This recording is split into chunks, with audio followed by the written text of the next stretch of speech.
Hello, and welcome back to another Doctor Who action figure review. Today I'm taking a look at the next action figure set exclusive to B&M, which is the Friend and Foes of the Doctor set, featuring a Cyberman, a Clockwork Droid, and Professor River Song. So before we take a look at the individual figures, let's dive into the packaging.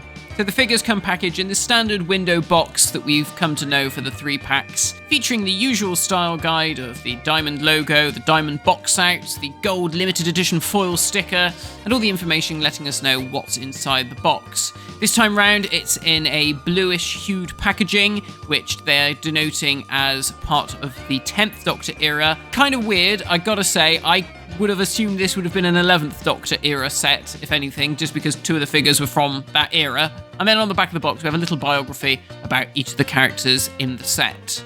So out of the box, we have our 3 figures. So this is an interesting pack. Let's get the monsters out of the way first, because I guess the monsters are the highlight of this set. So first off, we have the Cyberman. I've been doing these reviews for many years. I don't think I've ever reviewed one of these Cybermen, but I imagine that all of you at home that collect these figures, you're bound to have a Cyberman like this. But just in case you've never owned one of these Cybermen figures before, I'll talk you through it. So this is the Cyberman that appeared in A Good Man Goes to War. We can tell because he doesn't have the C for Cybus on his chest. This was a figure that I wanted to see released for quite a long time, which you might think is strange because Cybermen are very easy to get hold of, generally speaking, but not this Cyberman.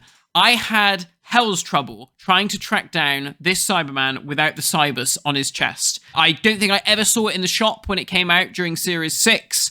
It just felt like a figure that was impossible to find. And I managed to track one down thanks to my friend Dan, who parted with his one for me. So I was very pleased to see that they re-released the figure in this set. And they've done it up a bit because this time round, it's a beautiful silver. This is like a really fancy Cyberman compared to the original Series 2 versions, which were a bit more blemished. You know, they sort of had like a darker hue here and there, which gave it a really sort of nice brushed steel effect. These ones are much shinier Cybermen. Looks like they've had a bit of a lick of paint added to them, which they probably did because it's Series 6 by this point, so those costumes needed some TLC. Paint job-wise, looks great. The brilliant silver really pops. It's a fantastic sculpt. These Cybermen figures are stunning. I remember getting my first one from Woolworths back in 2006 and absolutely loving it. All of the armor pieces look amazing. All the little details, the little ridges and things have all been beautifully captured in plastic. The helmet looks great.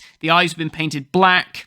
It just looks really, really fantastic. Then, of course, like I said, the chest piece is the flat piece with no C on the front. So this means this is a Cyberman from our universe. It's not one of the parallel Cybermen from Pete's World. And then something else that's different on this guy compared to the other Cybermen that we've had is they've redone the way that they paint the, I guess, like the rubbery bits of the suit, the under armor. They've painted these black with like a light grey wash over the top, and I really like that. That really does capture the look of the costume. Although it's like a slight repaint of a very hard to get version of the figure. I must stress that. Let me know in the comments, actually, how many of you have this figure the first time round? How many of you actually managed to find it? Because I found it impossible. So I'm really pleased to be able to add another one of these to the collection, because now that means I've got 2 of them. So that's great. And just like with the original release, it comes with the massive Reaper style gun, those huge guns. And that fits in his hand. It's not a tight fit, but it fits there. And like if you hold it at the hip under the arm, it looks quite cool. You can get quite a few different poses out of him. But yeah, the gun doesn't stick in his hand too well. In terms of the sculpting on the gun, brilliant. It's just cast in black plastic. Lots of details with the wire and things there, but they've added a little light grey wash over the top just to give it a bit of weathering, so it just doesn't look like a solid piece of plastic, which I really appreciate. That bit of weathering goes far to make it look like it's an actual weapon. With this version of the Cyberman, you've got 2 open hands, like I said, one to fit the gun, and then the other one is perfect for giving the old bzz, the old zapping. So in terms of articulation, he's got the bog standard articulation of one of those old Cybermen, so it's the 360 at the head. It's actually on a ball joint, so it rocks back and forth as well, which is great. He's got the ball jointed arms, so they come out a little bit, not all the way because the armor stops it. Pivoting elbows that go up and down, 360 degree wrists. He's got a sort of a ball jointed ab section, but because of the armor and stuff, there's not really much movement there, but you can sort of rock him back and forth ever so slightly. And then his hips are also ball jointed, so they twist outwards rather than just pivoting up and down, and you can do the splits and stuff a little bit. And then he has pivoting knees that go back and forth, and his feet are also on ball joints, and they swivel all the way around and can rock up and down ever so slightly as well. Overall, Cyberman might seem like a fairly standard release, probably not something people were expecting, but I, for one, am very glad to see it in the collection because it was so hard to get the first time round. Secondly, we have our Clockwork Droid. This time, it's the fourth variation of the Clockwork Droid that we've had in the yellow outfit, which we've never seen before. This, again, is another older figure. It's from 2006, I think, or 2007, so it's going back a bit. Now, I love the Clockwork Droids as toys. They are superb. The period costumes are beautiful, and this one is no exception. The sculpts are great, and the colouring on this one is really lovely. So with the head sculpt, it's the same head sculpt that we've seen before, but again, different paint apps. So you've got like a glossy cream colour for the face, the gold highlights, and the red for the lips and around the eyes. Just really pops. It looks great, very nice and ornate. The wig, again, beautifully sculpted. That's a dark plastic with a light grey wash, and that really brings out the curls and stuff and the texture of the hair. Really, really lovely stuff. Going down, we have the white bowed neckerchief, which again, brilliant sculpt. All the creases, the frills at the bottom there look great. The coat is a PVC piece with this beautiful gold trim down the edge. Again, the sculpt's fantastic, and that trim is matched on the edges of the pockets. It's around the cuffs, on the sleeves of the jacket. Again, all finished off with this beautiful gold paint, and all of the buttons and studs are also finished off in that gold paint too. Again, around the back where the vent of the coat is, more of that trim. It looks amazing. It's really, really lovely. And again, the sculpting here, all the creases at the back of the coat look fantastic. That then finishes off with the white cuffs and the cream gloves at the bottom. We have his dagger weapon on his right arm, which again is silver, but finished off with gold accents, just to really make the details pop. And that, much like with the other versions, is removable. The waistcoat underneath the frock coat is, again, another cream colour, but they've added a bit of dark wash over the top just to give it a little bit more texture so it's not flat, which I quite like, and it also brings out some of the detailing around the waistcoat there, some of that piping that you can see sculpted on, and the buttons are finished off in black. And then the knee-length trousers are finished off in a lovely yellowish cream colour, and then he has the white tights and the matte black shoes finished off with the little silver buckles.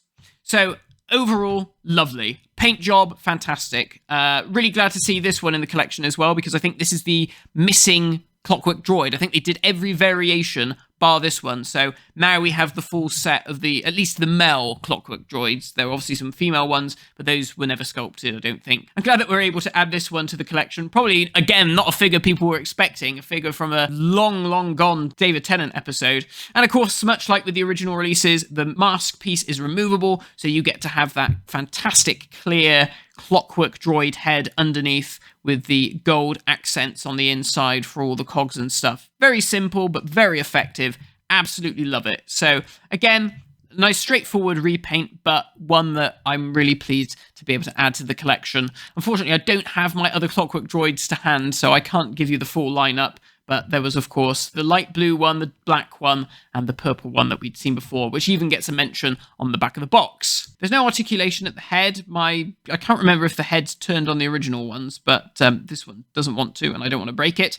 But he has articulation at the shoulders, for sure. They swivel all the way around. Pivoting elbows back and forth. Articulation at the wrists that rotate. Articulation at the waist that goes all the way around. And then pivoting hips that go back, forth, and out to the sides, and also pivoting knees. So lesser articulation, but again, it's a much older figure repainted. And then we come to our friend of the Doctor, which is Professor River Song. So this is quite an interesting one. This is River Song in her appearance from the start of the Pandorica Opens, when she breaks in to somewhere to steal a painting. I can't remember. This is basically just a repaint of the Series 6 version, which it kind of works, but it also kind of doesn't, in as much as the torso piece is not identical to what she wears in the actual program, but it kind of gives you the silhouette. It's got the cinched waist, but we also get a new head sculpt with this one, which is quite cool. So this is River Song with her hair done back in a ponytail. And I gotta say, in terms of the likeness, I think it's really good. I can see Alex Kingston straight away. She looks great. Again, it's that base plastic, so it's not painted, so we're not losing any of the details. But I think it's a pretty good likeness of her, particularly compared to previous versions of River Song that we've had. Like I said, the rest of the torso is just a straight repaint of what has gone before, so it's now just cast in black. Her hands have been painted in a glossy black plastic to give the impression of leather gloves. Her belt has also been completely repainted in glossy black, but some of the extra little pieces have been finished off in silver with a dark wash over the top. One thing worth noting is that this belt was like riding right across her sort of cinched waist in the box, and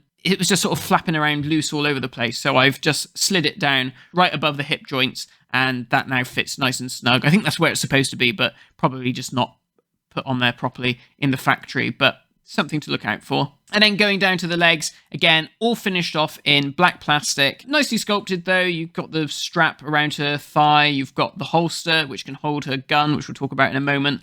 If you take the gun out, you can see, it's got the button on there. It's got the little belt on there. That's all finished off in glossy black. And that's the same for her boots as well. And then going over to the gun, it's a repaint of her gun that came with the Series 6 figure. It's in silver with that dark wash over the top. And that fits in her hand fairly well. It's not a tight fit, but you can just about get it in there. And again, it also doesn't really fit in a holster that well. It's a bit loose, so be very careful with this one. This might be something that you'll lose.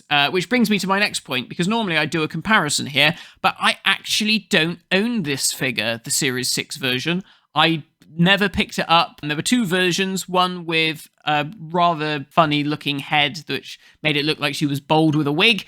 And then they tried to tweak it and do it up again, which looked a lot better, but I never picked it up. And since trying to track it down on eBay, I found it for like 20 quid, and I've just been like, oh, I don't know if I really want to spend 20 quid on a River Song figure.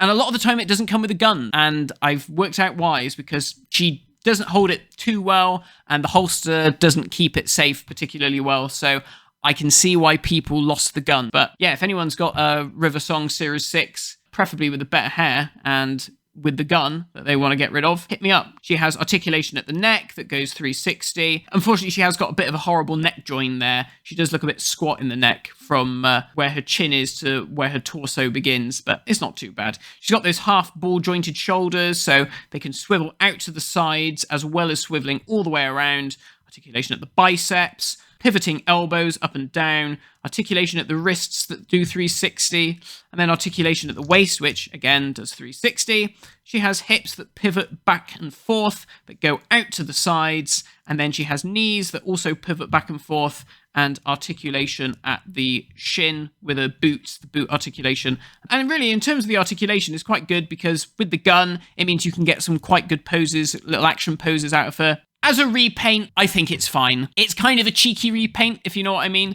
because, like I said, the torso piece isn't 100% accurate, but it is so briefly seen on screen. Like, when I first heard that this figure was coming out, I had to go online and find out what scene it was from, because I was like, I can't remember her wearing anything like this. But it's kind of close enough. It kind of does the job. And honestly, the new head sculpt's good. I do like the new face. The likeness is good. And that's not all, because there's also another version of this set available. There's a version with a Cyber Leader. There's a different version where the Cyberman has the black handles that normally denotes the Cyber Leader. In A Good Man Goes to War, the Cyber Leader doesn't just have black handles. He has the black faceplate. He has the big brain on display like a cyber controller. Unfortunately, they've not done that here. They've just gone for black handles, which is a shame, but I'll be honest, I'm a simple man. I prefer just the black handles. But there you are. There he is with the black handlebars. And if you want to go after that version, you can. That is also available. So there we go, guys. Let me know what you think about this one, and I'll see you all next time for another Doctor Who action figure review. Goodbye.